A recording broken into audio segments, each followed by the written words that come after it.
ఒకరోజు యేసు ప్రభువు ప్రజలతో మాట్లాడుతూ ఇలా చెప్పారు. పరలోక రాజ్యము ఒక ఆవగింజ వంటిది.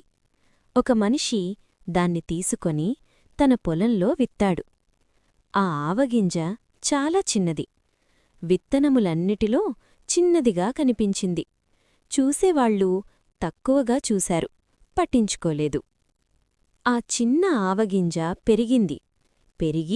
పెరిగి ఇప్పుడది కూరమొక్కలన్నిటిలో పెద్దదై ఒక గొప్ప చెట్టుగా మారింది. ఆకాశపక్షులు వచ్చి దాని కొమ్మలలో నివసించాయి, విశ్రాంతి పొందాయి. ఒక సువార్తికుడు విశ్వాసానికి ప్రతీకగా కనిపిస్తాడు. అతని పక్కన యేసుక్రీస్తు చేయి పైకెత్తి ఆశీర్వదిస్తాడు. యేసు చెప్పిన సందేశం ఇదే: నీ విశ్వాసం చిన్నదైనా భయపడకు. దేవుని చేతుల్లో పెట్టినప్పుడు అది అనేకులకు ఆశనిచ్చే గొప్ప ఆశీర్వాదమవుతుంది. ఆమెన్.